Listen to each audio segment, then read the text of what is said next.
Merci Seigneur pour ces paroles qui crient à la séparation, à ne pas se laisser tromper, à ne pas se laisser envahir par le monde, par le péché. Et aujourd'hui, la prédication, c'est la grâce. La grâce pour tout. Tu n'as plus d'obligation, tu n'as plus de devoir, tu es sous la grâce, tu fais ce que tu veux, c'est le pardon, Dieu pardonne tout. Et voilà ce que la Bible dit. Tite 2, verset 11. Celui qui a la Bible lise et qui l'écoute. Car la grâce de Dieu, source de salut, elle est bien source de salut pour tous les hommes, a été manifestée. Jésus-Christ, venu en chair. Dieu, venu en chair.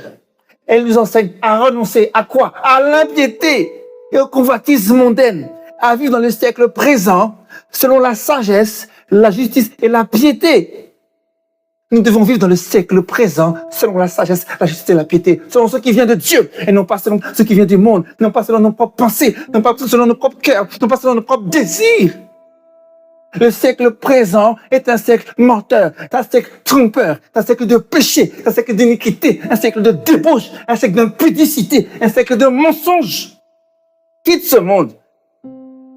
Quitte le siècle présent, ne te laisse pas tromper. Le monde est gâté. Le monde est gâté. Et tu le vois sous tes yeux. Mes frères et sœurs, vous le voyez sous vos yeux. Arrêtez d'imiter le monde. Arrêtez de dire c'est pas grave. La grâce, ce n'est pas la liberté de faire ce que tu veux. Mais la grâce, c'est le temps, c'est le moment où Dieu te façonne pour lui ressembler. Je continue la lecture. Et à vivre dans le siècle présent selon la sagesse, la justice et la piété, en attendant la bienheureuse espérance et la manifestation de la gloire de notre grand Dieu et Sauveur, Jésus-Christ. Tu dois te préparer à son retour. Arrête de dire je suis libre.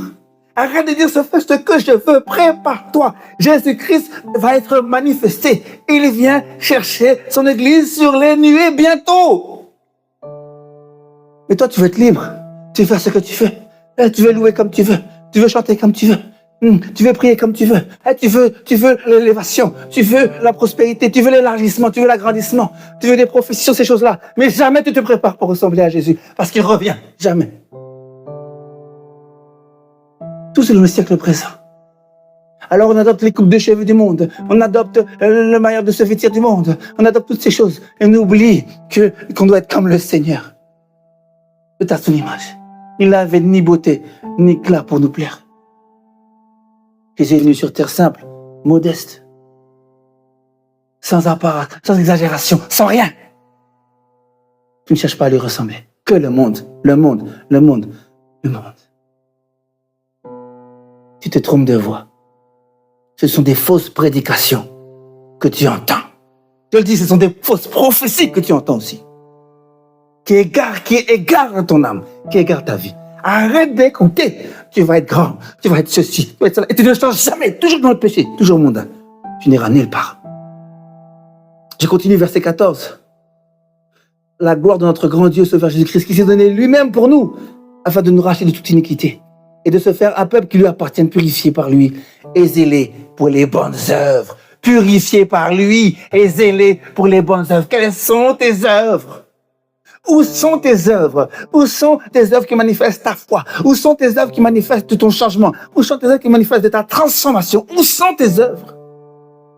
À quoi? À qui ressembles-tu? Tu ne ressembles pas au Seigneur. Il est écrit ceci, 2 Timothée 3, verset 1er. Parce que dans les derniers jours, il y aura des temps difficiles, car les hommes seront égoïstes, amis de l'argent, fanfarons, hautains, blasphémateurs, rebelles à leurs parents, ingrats, irréligieux, insensibles, déloyaux, calomniateurs, intempérants, cruels, ennemis des gens de bien, traîtres, emportés, en feu d'orgueil, aimant le plaisir plus que Dieu, et en apparence de la piété, mais reniant ceux qui ont fait la force. Et nous y sommes. La Bible dit, éloigne-toi de ces hommes-là. Es-tu de ces hommes-là? Ou es-tu de Christ? Si tu es de Christ, éloigne-toi de ce genre de pratique. Éloigne-toi. Ils ont l'apparence de la piété, mais renie ceux qui ont fait la force. Ils prêchent des doctrines de démons. Ils prêchent des fausses paroles. Ils prêchent la théologie. Ça ne vient pas de Dieu. La théologie ne vient pas de Dieu. Lis ta parole et mets en pratique ce que tu y trouves afin d'être sauvé. Et ne te trompe pas. La Bible dit, aimons le plaisir plus que Dieu. Si tu aimes ton plaisir plus que Dieu, si tu aimes ton tatouage, tes longs cheveux, ton maquillage, tout ce que tu veux plus que Dieu, tu n'es pas prêt pour le royaume. C'est violent comme parole, mais c'est bien réel. Si tu aimes ton impudicité plus que Dieu, tes loisirs plus que Dieu, tu n'es pas prêt pour le royaume. Sache-le bien, tu n'es pas prêt. Ne te laisse pas tromper. Tu dois vivre pour Jésus-Christ. Tu dois vivre pour Jésus-Christ. Mon frère, ma soeur, vis pour Jésus. Et la porte du ciel te sera grande ouverte. Tu n'auras aucun regret. Ne te trompe pas. N'écoute pas ces fausses prophéties qui parlent de réussite terrestre. Je ne dis pas que Dieu ne donne pas, mais je dis que sa priorité, c'est ton salut, ta sainteté. Voilà sa priorité. C'est ton cœur pur devant lui. Repends-toi et change de voie. Dans le nom de Jésus-Christ de Nazareth. Amen.